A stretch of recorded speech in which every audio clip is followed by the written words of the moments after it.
ବନ୍ଧୁଗଣ ନମସ୍କାର। ମୁଁ ସୁବ୍ରତ କୁମାର ଆପଣମାନଙ୍କୁ ଆଉ ଏକ ନୂତନ ଭୂତ କାହାଣୀକୁ ସ୍ୱାଗତ କରୁଛି।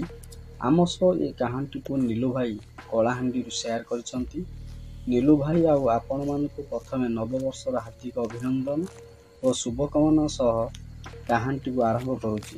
ସେଦିନ ଥିଲା ଜାନୁଆରୀ 1, 2016 ମସିହା। ନୀଲୁ ଭୁବନେଶ୍ୱରରେ ରହି ସିଏସ୍ ପଢ଼ୁଥିଲା। ନୀଲୁ ବହୁତ ଦିନ ହେବ ସିଏସ୍ ପଢ଼ିବା ସହ ଗୋଟେ ସପିଂ ମହଲରେ ପାର୍ଟ ଟାଇମ୍ କରୁଥିଲା। ତେଣୁ ସେ ସମୟ ଟିକେ ପାଉନଥିଲା ଘରକୁ ଆସିବା ପାଇଁ। ଗାଁକୁ ବା କିଏ ନ ଭଲ ପାଏ। ଯେଉଁଠି ଥାଅ, ଯାହା କର, ଯେତେ ଖୁସିରେ ରହିଲେ ବି ଗାଁ ସିଏ ପରା ସ୍ୱର୍ଗଠୁ ବଳି। ତାର କେବେଠାରୁ ଇଚ୍ଛା ଟିକେ ଗାଁକୁ ଯିବ। ତେଣୁ ସେ ସପିଂ ମହଲ ମାଲିକଠାରୁ 2-3 ଦିନ ଛୁଟି ନେଇ ଭୁବନେଶ୍ୱର ବରମୁଣ୍ଡା ବସ୍ଷ୍ଟାଣ୍ଡରୁ କଳାହାଣ୍ଡି ବସ୍ରେ ବସିଲା। ପ୍ରାୟ ଦିନ 2ଟା ବେଳେ ଗାଁରେ ପହଞ୍ଚିଲା।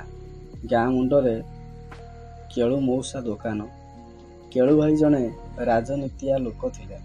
ସେ ଜଣେ ଭାରି ବିଚିକଣ ତଥା ଜଣେ କୁଜି ନେତା ହିସାବରେ ବେଶ୍ ଜଣାଶୁଣା। ତାଙ୍କ ପୁଅ ପପୁ ନୀଲୁର ଭାରି ସାଙ୍ଗ। ଯେମିତି ସେ ନୀଲୁ ପାଟି ଶୁଣିଛି, ଘରୁ ଦୌଡ଼ି ଆସି ନୀଲୁକୁ କୁଣ୍ଡାଇ ଧରି 4-6ଟା ଖଣ୍ଡ ଚୁମା ଦେଇଦେଲା। ଆରେ ନୀଲୁ, ଫୋନ୍ ଟିକେ କରୁନୁ? ହଁ, ଫୋନ୍ କାହିଁ କରିବୁ? ତୋର ତ ବଡ଼ ଲୋକିଆ କଥା। ମୁଁ ଗରିବ ସାଙ୍ଗ, କାହିଁ ପଚାରିବୁ? ପିଲାଦିନେ କେତେ ସାଙ୍ଗ ହେଉଥିଲେ। ସ୍କୁଲ ସମୟରେ, ରିସେସ୍ ସମୟରେ ତୁ ମୋ ବ୍ୟାଗ୍ ଧରୁଥିଲୁ, ମୁଁ ପୁରା ତୋ ବ୍ୟାଗ୍ ଧରୁଥିଲି, ଆଉ ଆମେ ଲୁଚିକି ଘରକୁ ଆସୁଥିଲେ। ସରିଆପା ବାଡ଼ିରୁ କଇଁଆ ଚୋରି କରୁଥିଲେ। ଲୁଣ ଓ କଇଁଆ, କି ମଜା! ତୁ କ'ଣ ସବୁ ଭୁଲିଗଲୁ ରେ ସାଙ୍ଗ? ନୀଲୁ କହିଲା, ନାଇଁରେ, ତୁ ଏମିତି ଭାବେନା। ଆମେ ପରା ଦୁଇ ପ୍ରାଣୀ କିନ୍ତୁ ଗୋଟିଏ ହୃଦୟ। ତୁ ମୋ ଅଇଁଠା ଖାଉ, ମୁଁ ପରା ତୋ ଅଇଁଠା ଖାଏ। ଆମେ କେମିତି ପରସ୍ପରକୁ ଭୁଲିବା? କେବଳ ସମୟ ବଦଳି ଯାଇଛି। ହଉ ଦେଖୁନୁ ଗାଁକୁ କି ଅବସ୍ଥା। କିଏ କାହାକୁ ଏଠି ପଚାରୁଛି? ସବୁ ଟଙ୍କା ମୁହାଁ। ଟଙ୍କା ଯୁଆଡ଼େ, ସବୁ ସିଆଡ଼େ। ଆଗେ କେହି ବାହାରୁ ଆସୁଥିଲେ, ଗାଁରେ କିଏ କେତେ ଆସୁଥିଲେ ତାକୁ ଦେଖିବା ପାଇଁ। ଆଉ ଛୋଟ ପିଲାମାନଙ୍କ କଥା କହିଲେ ନ ସରେ। ସେମାନେ ଚକୋଲେଟ୍ ପାଇଁ ଖୁସିରେ ଧାଇଁ ଆସୁଥିଲେ। ଏବେ କିନ୍ତୁ ସେ ସବୁ ନାହିଁ। ଏମିତି ଆଳପ ଭିତରେ ପ୍ରକାଶ, କେତନ ଭେଟ ହେଲେ। ସେମାନେ ନୂଆବର୍ଷର ଗୋଟିଏ ଭୋଜିର ଯୋଜନା କଲେ। 4 ଜଣ ସାଙ୍ଗ 1000 ଲେଖାଏଁ ଟଙ୍କା ଆଦାୟ କଲେ। ସବୁ ବନ୍ଦୋବସ୍ତ କଲେ। ଗୋଟେ 750, 8ଟା ବିୟର, ଚାଖଣା, ଯାହା ଯାହା ଭୋଜିରେ ଦରକାର ସବୁ ଚିଠା କଲେ। ସବୁ ସରିବା ପରେ ଭୋଜି କେଉଁଠି କରିବେ ତାକୁ ନେଇ ଟିକେ ଚିନ୍ତା ବଢ଼ିଲା। ଶେଷରେ ସେମାନେ ତାଙ୍କ ଗାଁରେ ଥିବା ଏକ ପୁରୁଣା କ୍ଲବରେ କରିବା ପାଇଁ ମନସ୍ଥ କଲେ।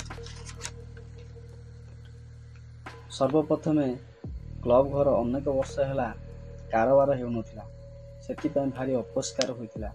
ପ୍ରଥମେ ତାକୁ ସେମାନେ ସଫା କଲେ, ପରିଷ୍କାର କଲେ।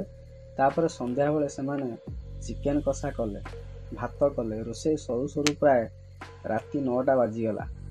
ସେମାନେ ମଜାମସ୍ତି ପ୍ରାୟ 1 ଘଣ୍ଟା ଯାଏଁ କଲେ।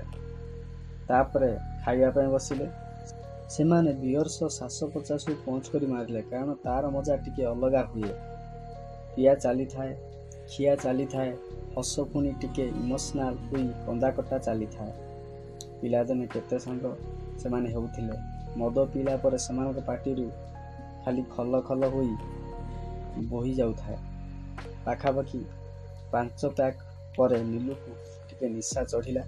କାରଣ ନୀଲୁଆ ଭାଇ ଟିକେ ଭଦ୍ର ମଦୁଆ ଥିଲା। ପଢ଼ାପଢ଼ି ପିଲା, ସିଏସ୍ କରୁଛି।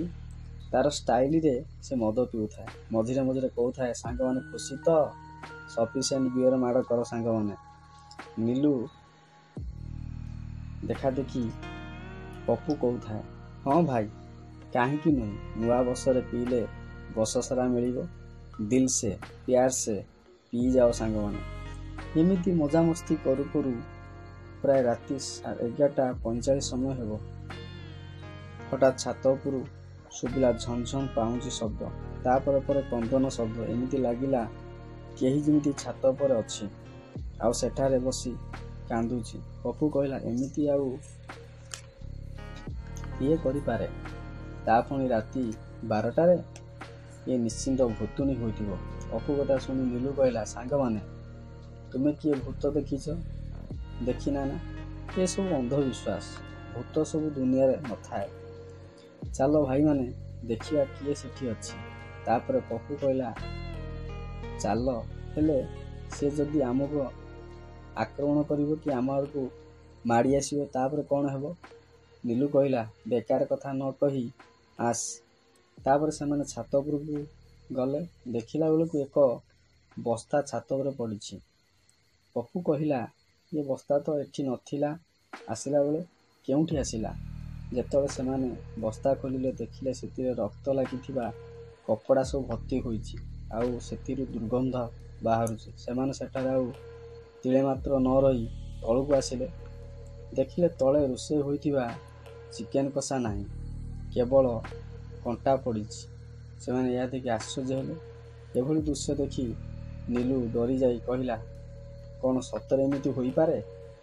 ହଉ ଭାଇମାନେ, ଚାଲ ଏଠୁ ପଳାଇବା। ଏମିତି ସେମାନେ ଯେତେବେଳେ ସେଠାରୁ ଆସିବା ପାଇଁ ଉଦ୍ୟମ କଲେ, ଠିକ୍ ସେହି ସମୟରେ କେହି ଜଣେ ଧଳା ବସ୍ତ୍ର ପିନ୍ଧିଥିବା ସ୍ତ୍ରୀ ଲୋକଟି ସେମାନଙ୍କ ବାଟକୁ ଉଗାଳିଲା।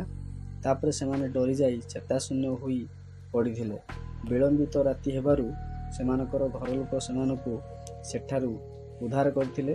ଯଦି ସେମାନେ ଯଥା ସମୟରେ ସେଠାରେ ପହଞ୍ଚି ନଥାନ୍ତେ, ସେମାନଙ୍କର ଅବସ୍ଥା କ'ଣ ହୋଇଥାନ୍ତା ବନ୍ଧୁମାନେ ଆପଣମାନେ ସହଜରେ ଅନୁମାନ କରିପାରୁଥିବେ।